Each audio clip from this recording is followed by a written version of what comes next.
la verdad develada, la gran verdad de este mundo que tanto lo oculta el sistema porque nos dice la verdad.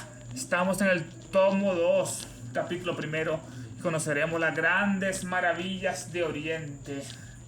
Y nos quedamos en la última acerca de las descripciones que hacía Porfirio o Jámblico y de otros sobre los espíritus de los animales que habitan en la luz astral.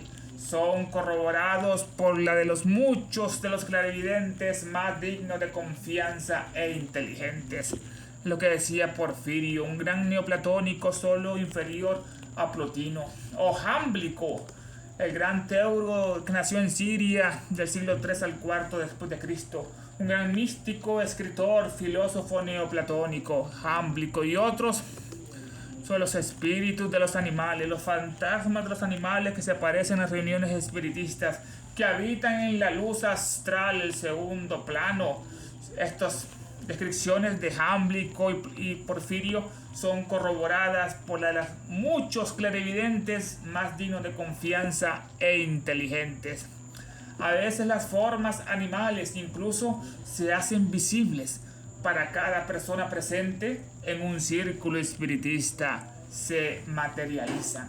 Esas formas animales se hacen presentes, se hacen visibles para todos los presentes en los círculos espiritistas de Allan Kardec, se materializan, materializándose.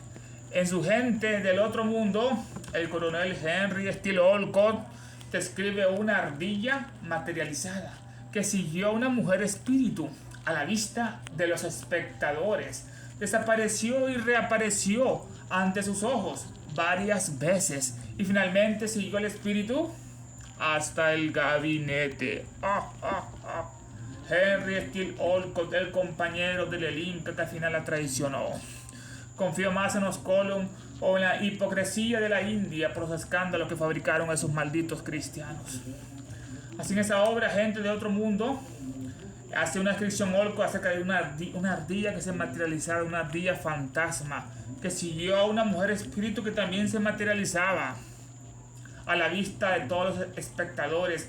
Desapareció la ardilla y reapareció ante sus ojos varias veces. Y finalmente siguió al espíritu hasta el gabinete. Avancemos otro paso más en nuestro argumento. Hay que ir a la ofensiva, hay que atacar un paso más. Si existe tal cosa como la existencia en el mundo espiritual después de la muerte corporal, entonces debe ocurrir de acuerdo con la ley de evolución. Un paso más. Claro que existe ese mundo espiritual después de que el cuerpo desencarne, la muerte corporal, entonces debe ocurrir de acuerdo a la ley de evolución que está en todas partes. El karma saca al hombre de su lugar en la cúspide, en la ápice de la pirámide de la materia y lo eleva a una esfera de existencia donde la misma ley inexorable lo sigue y le sigue a él. Lo saca al hombre, lo lleva, la ley de evolución lo saca y lo lleva al hombre de su lugar. Estamos en la cúspide de la pirámide, en este planeta somos los dueños y señores de todos los reinos. Nos saca a la cúspide, el ápice de la pirámide de la materia en la tierra y lo eleva al hombre a una esfera de existencia mucho superior, donde la misma ley inexorable, el karma, lo sigue a él, esa ley, y le sigue a él también al hombre. La ley de evolución sigue al humano. Porque no a todos los demás en naturaleza. Porque no ocurre esto con todo lo demás en la naturaleza. ¿Por qué no los animales y las plantas que tienen todos un principio de vida, el prana, y cuyas formas groseras decaen como la suya, como el hombre, cuando ese principio de vida los abandona, ese hálito? ¿Por qué no ocurre con los animales, con los simios y con las plantas que tienen todo este principio vital, este cuerpo astral, este cuerpo físico, cámico, emociones, mente inferior que los anima? ¿Por qué no ocurre? Y cuya forma grosera de esos animales y plantas decaen como la suya, decaen como el cuerpo físico del hombre. Le ocurre a todo el mundo en esta ley de evolución del planeta. Todo decae, todo nace, crece, degenera y muere y vuelve a reencarnar, otras migrar. Y cuando ese principio de vida los abandona, Este principio de vida que es la chispa, el prana, el fohat, el hálito de vida, el aliento, lo abandona. Todo decae cuando ese principio de vida los abandona al animal, a la planta y al hombre. ¿Por qué no va a ocurrir la misma ley de evolución? Si su cuerpo astral se hace más etéreo al llegar a la otra esfera, ¿por qué no le ocurre eso a los animales y a los otros? Si su cuerpo, esta es una ley de evolución, el cuerpo físico queda, usamos el cuerpo astral. Si su cuerpo astral se hace más etéreo, se hace más refinado, el quinto elemento, al llegar a la otra esfera, que puede ser el globo E. Esto es lo que sucede. Se eterifica más el cuerpo astral al llegar al plano astral o etérico, o al llegar a la esfera etérica de nuestra cadena planetaria, que es el globo E que sigue. ¿Por qué no ocurre con esto con los animales? Que se vayan eterificando su cuerpo astral. Ellos, los animales, igual que el hombre, se han desarrollado, evolucionado a partir de materia cósmica condensada. ¿Qué expresión? Ellos, los animales, igual que nosotros, nos hemos ido desarrollando, evolucionando a partir de la materia cósmica condensada de este universo. Somos polvo de estrellas, materia cósmica condensada. Cómo se forman los soles, la nebulosa, los planetas, los satélites, lunas, etc. Y nuestros cuerpos y nuestros físicos no pueden ver más allá de la mínima diferencia entre las moléculas de los 4 reinos que hay en la naturaleza, que son así especificados por el profesor LeConte. Así que nuestros físicos no pueden ver la más mínima diferencia entre las moléculas de los 4 reinos. Son los mismos átomos, las mismas moléculas de los 4 reinos que hay en la naturaleza, que son así especificados por el profesor LeConte. Reino animal, vegetal, mineral y los elementos. O los elementos, minerales, vegetales, animales y humanos. Este profesor LeConte se llamaba Joseph, nació en 1823 en Estados Unidos. Era un médico, geólogo, profesor de la Universidad de California y hace esta clasificación muy conocida. Los elementos, tierra, aire, fuego, agua. El progreso de la materia desde cada uno de estos planos hasta el plano superior es continuo. Y según LeConte, no hay fuerza, no hay poder en la naturaleza capaz de elevar la materia de una sola vez del número 1 del elemento al número 3. Al reino vegetal, sin haber pasado por el intermediario, reino mineral, o del número 2 del reino mineral directamente al reino animal, sin haber pasado por el reino vegetal. Todo desarrollo evolutivo es continuo, la naturaleza nunca da salto, siempre es paso a paso. Así el progreso de la materia, una ley universal de cada uno de estos planos, reinos, hasta el plano superior es continuo. Y nunca da saltos, sin detenerse y recibir un aporte, una accesión de fuerzas de otro tipo del plano o del reino intermedio. Nunca se detiene, nunca da un salto sin detenerse en el reino intermedio y recibe ahí su propia experiencia, su propia energía, su propio poder de fuerza de este tipo de elemento de este plano intermedio. Ahora bien, ¿se atreverá alguien a decir que de un número dado de moléculas originarias y constantemente homogéneas, indiferenciadas y todas animadas, energizadas por el mismo principio de evolución, un cierto número de moléculas puede ser llevado, transportado a través de estos 4 reinos hasta el resultado final de la evolución, que es el hombre inmortal? Y las demás moléculas no se les permite progresar más allá de los planos primero, segundo o tercero. ¿Por qué? No han de tener todas estas moléculas el mismo futuro por delante. Es la gran pregunta. Ahora bien, ¿se atreverá alguien a decir que de un número dado de moléculas, un número dado de moléculas originarias y constantemente homogéneas como la casa, como la materia indiferenciada del espacio, que este número de moléculas y todas están animadas, energizadas con esa fuerza oculta que mueve al átomo, que mueve al humano, que mueve al planeta y al sol y al universo entero, las espirales, la galaxia, y que todas estas moléculas animadas y energizadas por el mismo principio de evolución, que es una ley universal en todo este principio de evolución, y solamente un cierto número de moléculas puede ser llevada, transportada a través de estos 4 reinos que va evolucionando: elementos, minerales, vegetales, animales y humanos, hasta el resultado final de la evolución, que es el hombre inmortal, el hombre divino, el hombre celeste, la jerarquía. Esa es la meta. Y las demás moléculas, además de esas pocas que tienen esa capacidad de la ley de evolución, y las demás moléculas no la tienen, y las demás moléculas no se les permite progresar más allá de los planos elementales. Minerales, plantas y animales quedan hasta ahí. Eso no es posible. Todos tienen las mismas oportunidades. ¿Por qué no han de tener todas estas moléculas el mismo futuro por delante? La formación del hombre perfecto, el diablo, Lucifer, Satanás. ¿Por qué no han de tener todas estas moléculas el mismo futuro por delante? El mineral convirtiéndose en planta, la planta en animal, el animal en hombre, el hombre en ángel, el ángel en el Dios y Dios en el diablo. El axioma cabalístico. Si no ocurre en esta tierra, al menos en algún lugar de los reinos ilimitados del espacio debe ocurrir todas estas transformaciones. Qué bello axioma cabalista.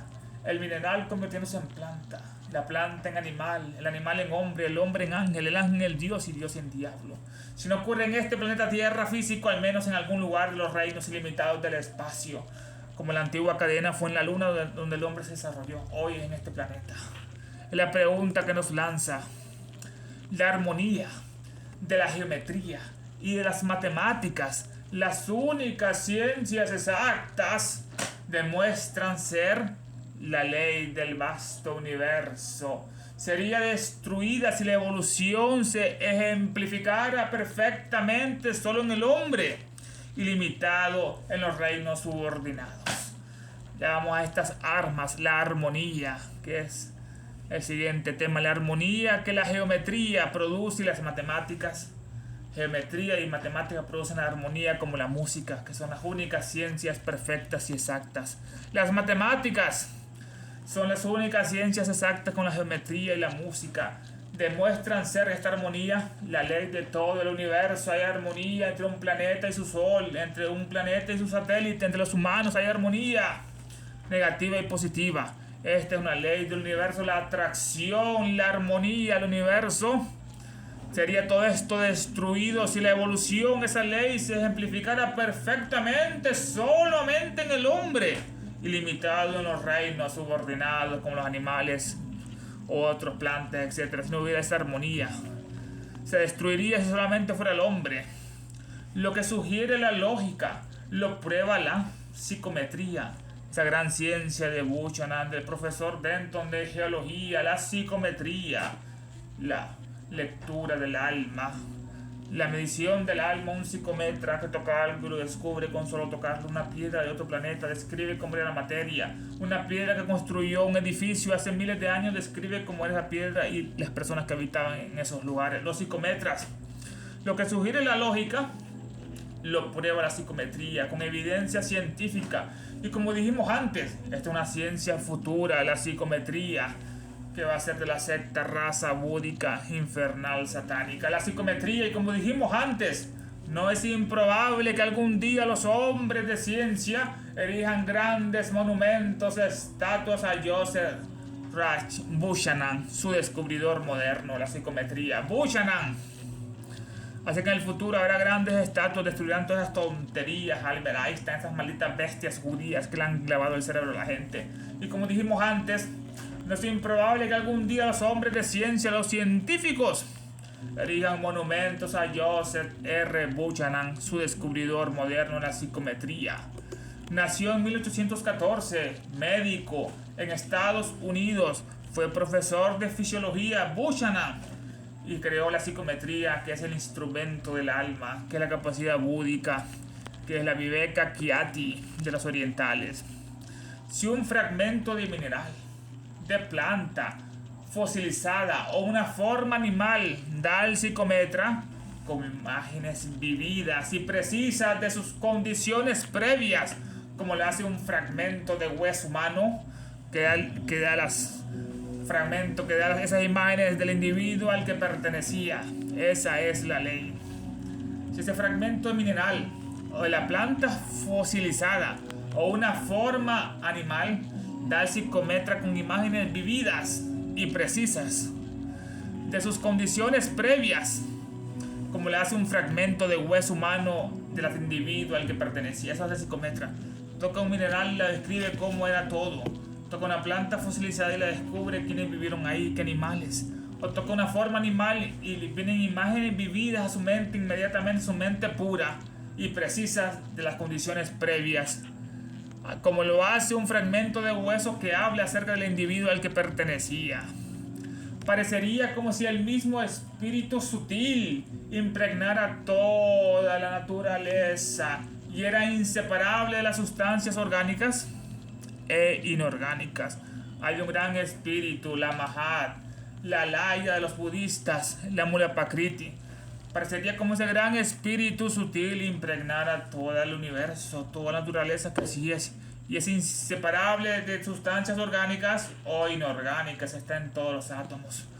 Si los antropólogos, los fisiólogos, los psicólogos están igualmente perplejos por las causas primigenias y finales y por encontrar en la materia tanta similitud en todas sus formas, lo que hacen los antropólogos que estudian la formación del hombre que viene del mono según ellos, o los grandes fisiólogos que estudian el funcionamiento del cuerpo, y los psicólogos que estudian la mente, están igualmente perplejos, indecisos, vacilantes por las causas primigenias que ocasionaron todo, cómo se creó el hombre, cuáles son las causas primigenias del hombre, de la mente, y cuáles son las causas finales. También están perplejos por ellas y por encontrar en la materia física tanta similitud en todas sus formas. Se parecen, tienen el animal, el vegetal tiene cualidades, pero en el reino del espíritu tales abismos de diferencias es quizás porque sus investigaciones, sus indagaciones se limitan a nuestro globo visible, nuestro globo físico, y que no pueden o no se atreven a ir más allá como lo hizo Buchanan. Pero en el reino espiritual, bueno, en la materia, están buscando todas las igualdades de formas. Esos antropólogos, fisiólogos y psicólogos buscan en la materia esa similitud de todas las formas que vienen de un ancestro común, el eslabón perdido. Pero en el reino espiritual, en la materia, que buscan toda la similitud de todas las formas. Pero en el reino del espíritu hay tales abismos de diferencias. Es quizás porque sus investigadores, sus investigaciones, sus indagaciones de esos científicos se limitan solamente a nuestro globo visible, a nuestro globo físico de los sentidos. No pueden ir más allá. Que no pueden, no tienen la capacidad o no se atreven a ir más allá, como lo hizo el gran Paracelso, el conde Cagliostro. El espíritu de un mineral, de una planta o un animal puede comenzar a formarse aquí y alcanzar su desarrollo final millones de años después en otros planetas, conocidos o desconocidos, visibles o invisibles para los astrónomos. Es lo que pasó. Tremendo mensaje. Ese espíritu, esa mónada, ese espíritu del mineral, de la planta o del animal puede comenzar a formarse aquí en esta tierra y alcanzar su desarrollo final millones de años después, pero en otros planetas, conocidos o desconocidos, visibles o invisibles para los astrónomos. Porque quien sea capaz de contradecir las teorías antes sugeridas, que la tierra misma, como las criaturas vivientes a las que ha dado nacimiento, finalmente y después de pasar por su propia etapa de muerte y disolución, se convertirá la Tierra en un planeta astral y etéreo. Así como sucede con el cuerpo físico, que es el microcosmo del macrocosmo. Lo mismo ocurre con este planeta físico y con este universo físico. Va a perecer y va a comenzar su vida astral y etérica. Porque ¿quién es capaz de contradecir estas grandes teorías antes sugeridas? Que después del cuerpo físico la muerte se viene a usar, se va eterificando el cuerpo astral. Que la tierra misma, como las criaturas vivientes, nosotros en ella, que nos ha dado nacimiento la tierra, finalmente y después de pasar la tierra por su propia etapa de muerte, de disolución, de pralaya, que se destruye el planeta, como ocurrió con la luna, se convertirá en un planeta astral y etéreo, como está ocurriendo con la luna. Se va a ir eterificando, se va a destruir físicamente, eso queda el planeta astral y etéreo. Como arriba, es abajo. Es la gran ley y los axiomas herméticos, como fue, así es y así será. Y ningún mortal puede levantar mi velo, como decía la gran diosa saídica. Como arriba es abajo, la armonía es la gran ley de la naturaleza, la armonía de la música, las matemáticas y la geometría. La armonía es la gran ley de la naturaleza y el universo. Armonía en el mundo físico y matemático de los sentidos es justicia en el mundo espiritual. Ocurre esa conversión. La armonía en el mundo físico y matemático, este mundo de los sentidos físicos, es en el mundo espiritual, es justicia. La armonía es justicia, cada quien lo que merecen. Armonía en el mundo físico y matemático de los sentidos, que dentro de la información es justicia en el mundo espiritual. Qué hermoso sutra. La justicia produce armonía, como la armonía produce justicia, y la injusticia produce discordia. Y la discordia en una escala cósmica significa caos, aniquilación. Esa es la justicia, produce armonía, y la injusticia, discordia. Y la discordia en una escala cósmica significa el gran caos, aniquilación. Si hay un espíritu inmortal desarrollado en el hombre, debe estar en todo lo demás, ese espíritu inmortal, al menos en forma latente o un estado germinal en la mónada de esos minerales, de esas plantas, de esos animales. Es una ley. Si tenemos espíritu inmortal, el Atman también lo tienen todas las cosas en una forma latente o un estado germinal. Y solo puede ser una cuestión de tiempo para que cada uno de estos gérmenes se desarrolle completamente. Solo requieren tiempo, eones de años. Qué gran injusticia sería para un criminal impenitente, el autor de un asesinato brutal, cuando en el ejercicio de su libre voluntad, de su libre albedrío, cometió ese asesinato y tiene todo el espíritu inmortal que con el tiempo puede ser lavado, limpiado del pecado y gozando de una felicidad perfecta, mientras que un pobre caballo, inocente de todo crimen, debe trabajar y sufrir bajo la tortura despiadada del látigo de su amo durante toda una vida y luego ser aniquilado al morir. Qué horrible ejemplo. Qué gran injusticia hay en este mundo. Sería que un criminal impenitente, uno que se mantiene firme en su conducta a pesar de los castigos, es un terco, un criminal que no se arrepiente.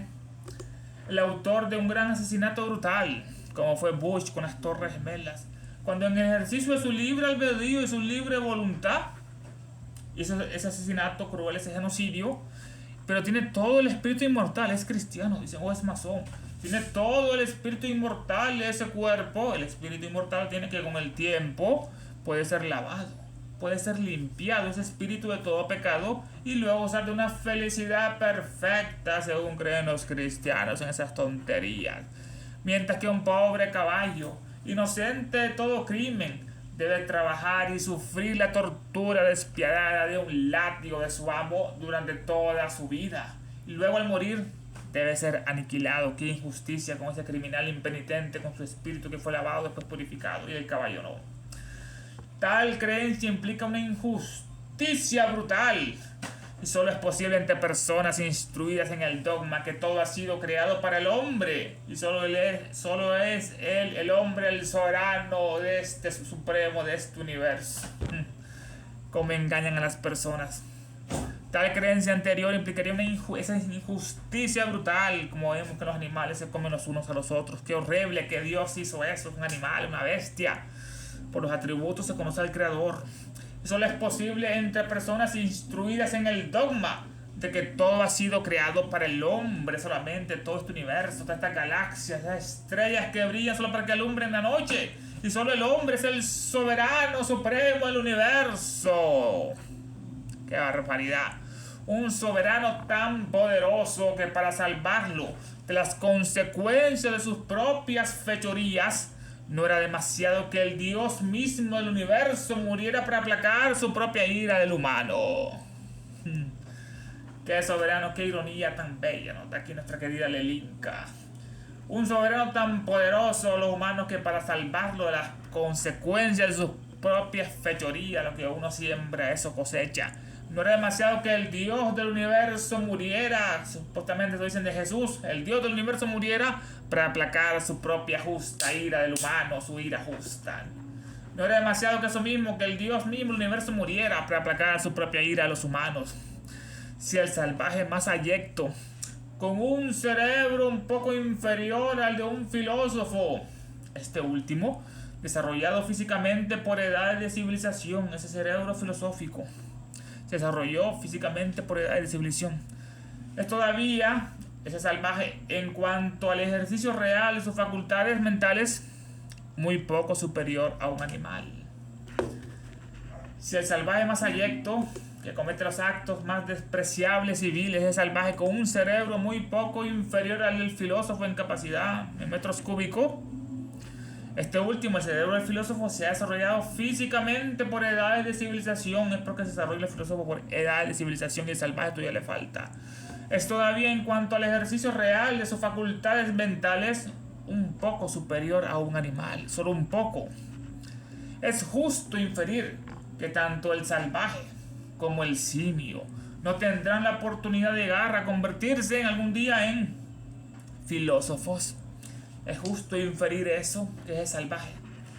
Como el simio no tendrán la oportunidad de algún día llegar a convertirse en filósofos cuando pase el tiempo. El simio en este mundo, el hombre en algún otro planeta poblado, igualmente con seres creados a alguna otra imagen de Dios. Cuando va a tener ese cerebro filosófico, el simio en este mundo, y el hombre tal vez en algún otro planeta poblado igualmente con seres creados, ángeles, elohines, a alguna otra imagen de Dios, como eran los sefirotes, los amashaspentas, los otros de la India, los prayapatis. Así lo decía Alfred Wallace, la acción de la selección natural sobre el hombre, sacado de este último. La llamada de atención que nos hace acerca. Si el salvaje es más abyecto, con un cerebro muy poco inferior al del filósofo, aquí hay una nota que dice, esto lo dice Alfred Wallace, nació en 1823, un británico, que era naturalista, explorador, geógrafo, antropólogo, biólogo, formuló la teoría de la evolución en base de la selección natural. Así lo dice Alfred Wallace.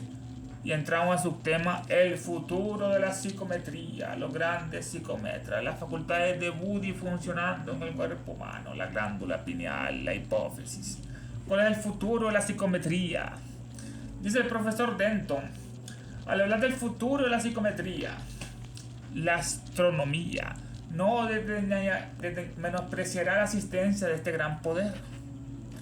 Así como se revelan nuevas formas de seres orgánicos, cuando nos remontamos a los periodos geológicos anteriores. Así también se mostrarán nuevas agrupaciones de estrellas, constelaciones, cuando los cielos de esos primeros periodos sean examinados por la mirada penetrante de los futuros psicometras. Así es como va a ayudar esta ciencia a todas las demás. El profesor Denton era un geólogo autodidacta, nació en 1823. Era un predicador promotor de las prácticas ocultas. El profesor Denton habla sobre el futuro de la psicometría. La astronomía, la ciencia de las estrellas, no menospreciará la asistencia de este poder. Así como se revelan nuevas formas de seres orgánicos, se revelan nuevas formas de seres orgánicos, animales. Cuando nos remontamos a los periodos geológicos anteriores, los psicometras miramos a los dinosaurios, vamos a tocar huesos de ellos o algún mineral que estuvo en contacto directamente. Así también se mostrará en la astronomía nuevas agrupaciones de estrellas, nuevas constelaciones, cuando los cielos de esos primeros tiempos, de esos primeros periodos sean examinados por la mirada penetrante del psicometra, los futuros psicometras. Un mapa preciso del cielo estrellado durante el periodo silúrico pueden revelarnos muchos secretos que no hemos sido capaces de descubrir. Un mapa preciso de ese cielo estrellado durante el periodo silúrico pueden revelarnos muchos secretos que no hemos sido capaces de descubrir. Este periodo silúrico es el cuarto periodo de la era paleozoica, de la vida antigua. comenzó hace 444 millones de años. En ese ocurrió que el nivel de los océanos era elevado. Aparecieron los tiburones y los peces cartilaginosos. Y se han encontrado muchos sedimentos en las grandes montañas de ese periodo silúrico, el cuarto periodo de la era antigua o paleozoica. El ejemplo que da de la astronomía y los futuros psicometras el profesor Denton, el geólogo, dará un mapa preciso del cielo estrellado durante ese periodo silúrico, hace 444 millones de años, cómo estaban las constelaciones, cómo estaban girando alrededor del Sol, dónde estaba la estrella polar. Pueden revelarnos muchos secretos que no hemos sido capaces de descubrir todavía. Todo está registrado en los registros acásicos. Porque es posible que no podamos leer la historia de los diversos cuerpos celestes. Porque es posible que no podamos leer la historia de todos los cuerpos celestes. Conocer cómo se formaron, el psicometra lo va a hacer. Su historia geológica, su historia natural y quizás también su historia humana. Porque no es posible leerla. Cuando se creó geológicamente con verla. Natural y quizás humana. Tengo buenas razones para creer que los psicometras entrenados podrán viajar de planeta en planeta, serán astronautas verdaderos, no esos que fueron a la luna de ficción de Hollywood, que se movía la bandera ahí en el espacio, que no hay aire. Y leer su condición presente minuciosamente y también su pasada historia. Así nos damos cuenta que los seres humanos no tienen sesos, los que creen que el hombre fue a la luna. Así les engaña el televisor. Han hecho zombies, autómatas, muertos, vivientes. Dice Denton, el gran psicometra geólogo, tengo buenas razones para creer que los psicometras estén entrenados para viajar de planeta en planeta. Podrán ir a Mercurio, a Venus y conocer toda su historia geológica y leer su condición presente minuciosamente los psicometras y también su pasada historia, cuando hubieron humanos, ángeles, diablos habitando esos lugares.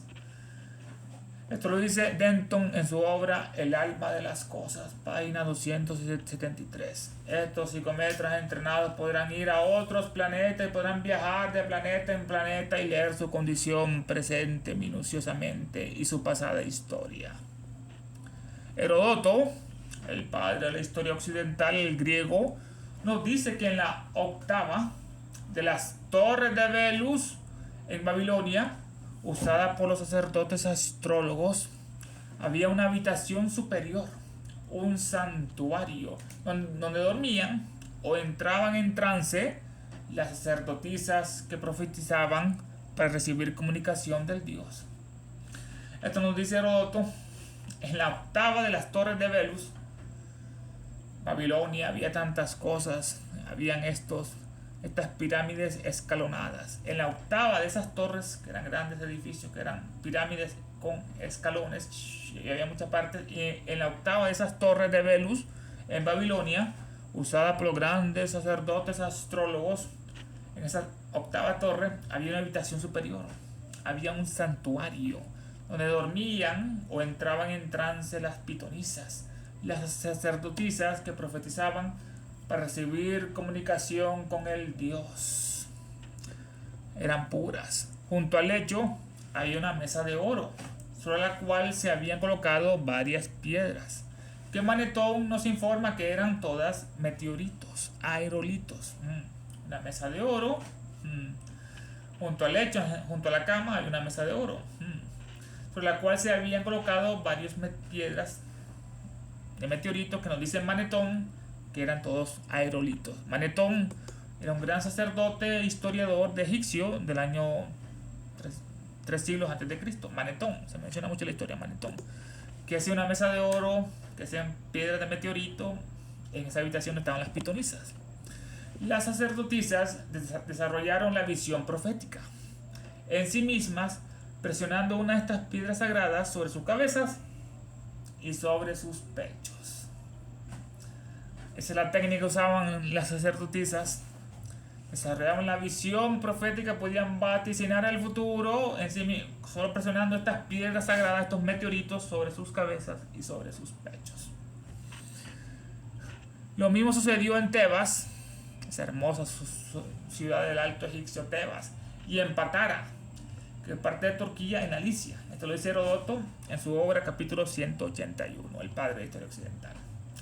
Esto parecería indicar que los antiguos conocían y practicaban extensamente la psicometría. Los antiguos. Vamos con la psicometría moderna con Denton y pasamos a Heródoto. Puntos de análisis. Los antiguos practicaban la psicometría. Las sacerdotisas, las pitonisas, profetizaban colocando estos meteoritos en su cabeza y sobre su pecho, y ahí venían las imágenes del futuro por esta pureza de la psicometría. Esto parecía indicar que los antiguos conocían y practicaban extensamente la psicometría. En alguna parte hemos visto afirmar que el profundo conocimiento que poseían, según dice Draper, los antiguos astrólogos caldeos de los planetas y sus relaciones se obtenían más por la adivinación, por la psicometría del bétilos o piedra meteórica, que por sus instrumentos astronómicos. Otra gran aclaración. Esto dice Draper. Se llama John Williams, nació en 1811 en Estados Unidos. Era un científico, filósofo, médico, químico, historiador y fotógrafo. Tantas cosas era Draper. Con su obra Conflicto y Religión y Ciencia. En una parte hemos visto afirmar que el gran profundo conocimiento que poseían los antiguos astrólogos caldeos de Zoroastro, Zaratustra, tenían profundos conocimientos de los planetas y sus relaciones, sus satélites con el sistema solar, se obtenía más por la psicometría, estamos estudiando del bétilos o piedra meteórica, que por sus instrumentos astronómicos.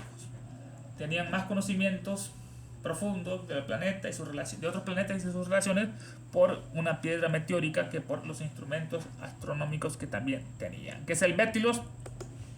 Son piedras mágicas, piedras animadas, piedras oraculares, dotadas de vida, que daban acceso a una divinidad en particular, con experiencias epifánicas de las quien agarraban esa piedra. Tenían revelación. Entonces el bétilos, tremendas piedras meteóricas de otros planetas, de otras galaxias, eran piedras mágicas, piedras que profetizaban, piedras que vivían, piedras animadas, piedras oraculares, dotadas de vida, y daban acceso a una divinidad o satanicidad, con experiencias epifánicas para la persona. Esto era el bétilos. Así que ellos tenían ese profundo conocimiento, los caldeos astrólogos, de otros planetas y sus relaciones por este bétilos o piedra meteórica, que por sus instrumentos astronómicos. Venía por la psicometría, que daban ese conocimiento superior. Estrabo, Plinio, Helicanus, todos hablan del poder eléctrico o electromagnético del bétilos. Estrabo era un griego del año 64 a.C., era un historiador, un geógrafo y filósofo. Habla sobre eso. Plinio, muy comentado, el joven y el viejo historiador romano, Janicus, que nació en 490 a.C. en la isla de Lesbos, era un historiador, Janicus. Todos estos, Estrabo, Plinio y Janicus, todos hablan del poder eléctrico, fojático, electromagnético de esa piedra meteórica del bétilos. Fueron adorados en la más remota antigüedad, en Egipto, en Samotracia, como piedras magnéticas, ese bétilo.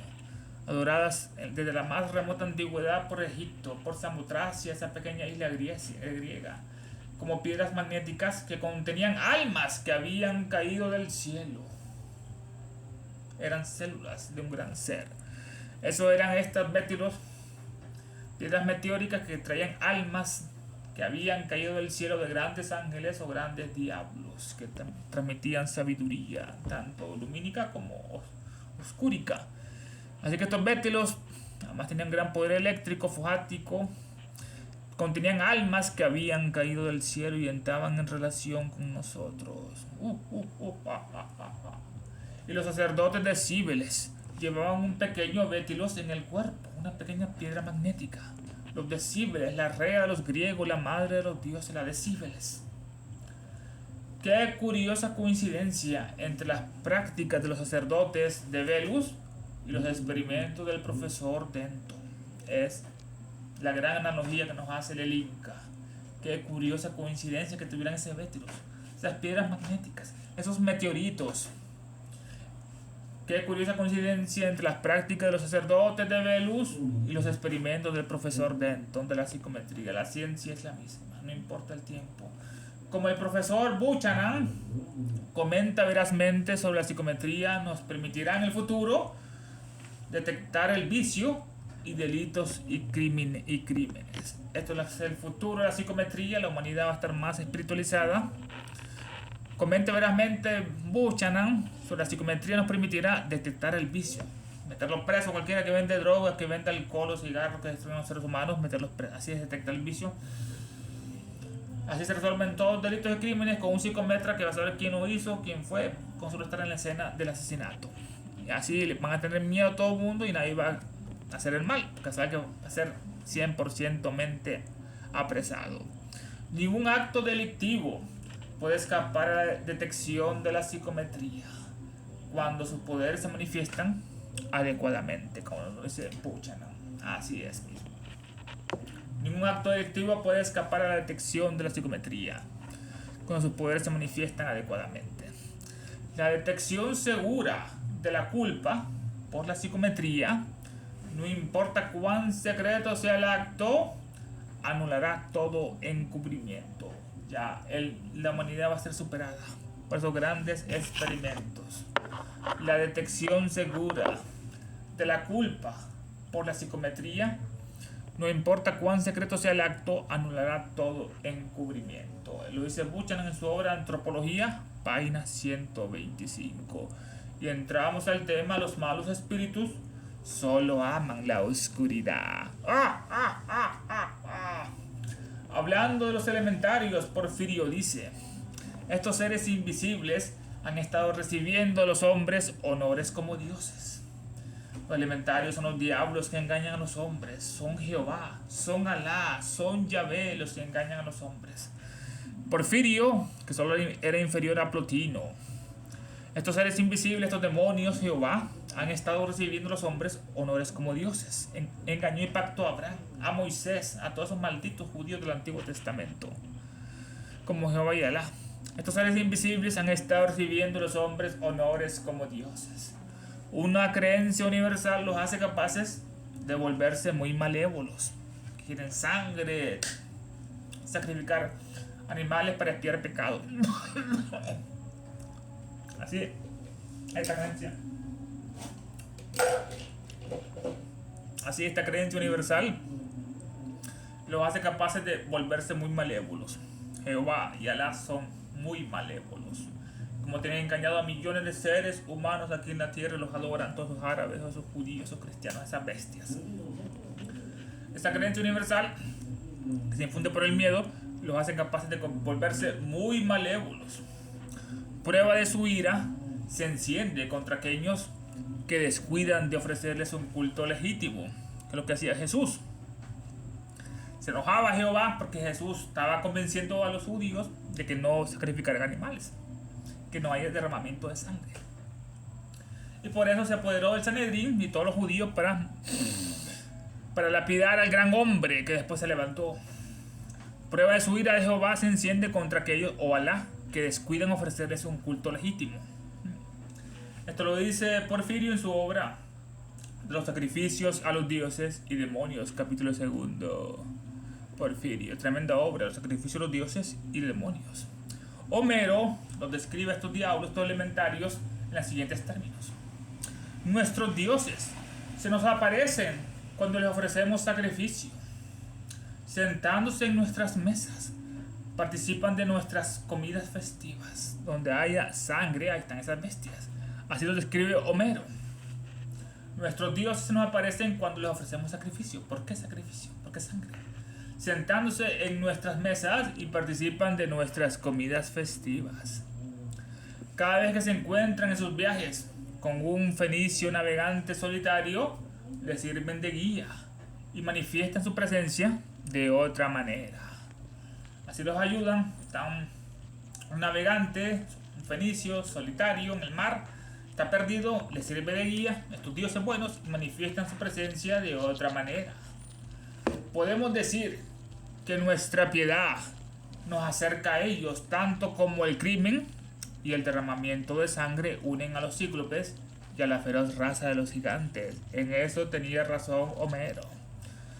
Nuestra piedad, nuestra compasión, nuestra bondad, nuestros buenos actos nos acercan a ellos, a los dioses buenos.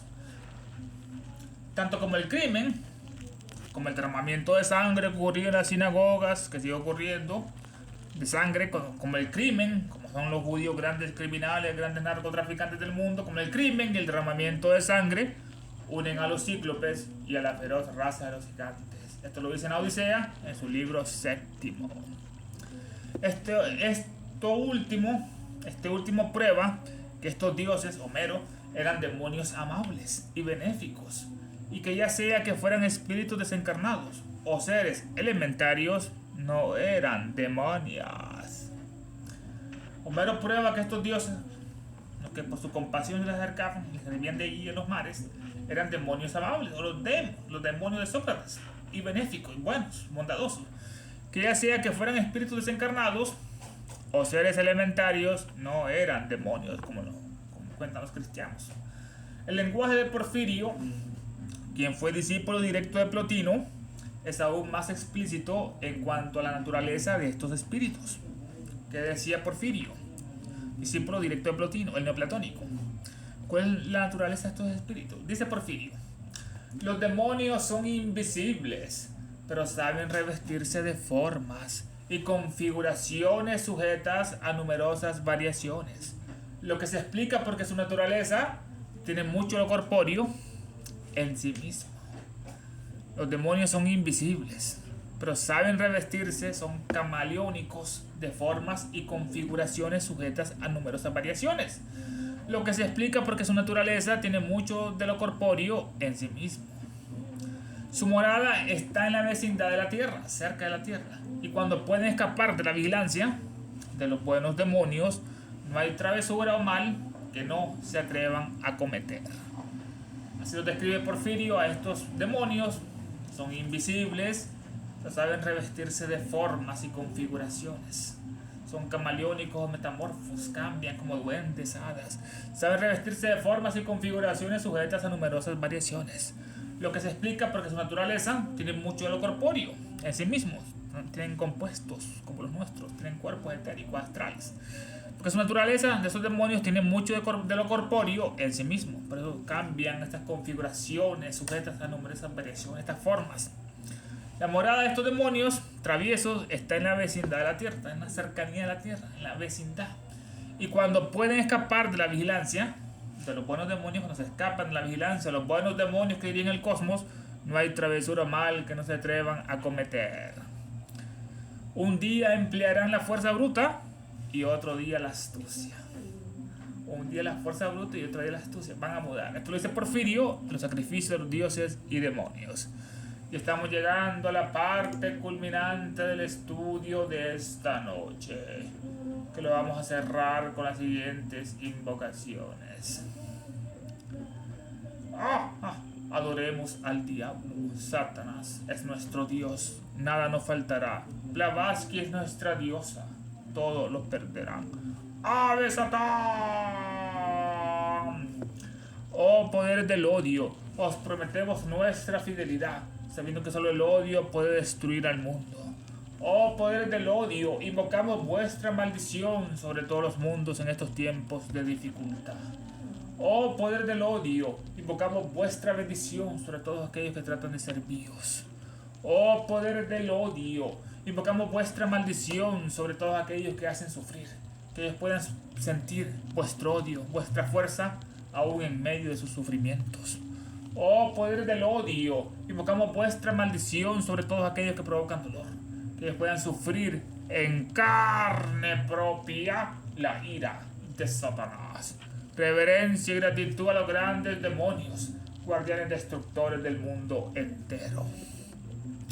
Del cielo cayó un lucero, su nombre es luz cósmica manifestada, oh unidad de la vida única, oh celeste Shukra resplandeciente, hoy manifestada conciencia proterva, o fojate indómito dietérico, o eterno entre los siones, oh rayo prometeico mamantárico, que tu luz descienda hacia nosotros, que la fuerza se encienda y que el gran Satán prevalezca, que todo aquel que se sienta uno contigo sepa por lo tanto que no es uno con todos los demás. Despertad, criaturas ádicas, es hora de volver a la superficie. Él volverá. Es el fin de una era. Queremos justicia diabólica. Perdónalas. ¡Ya!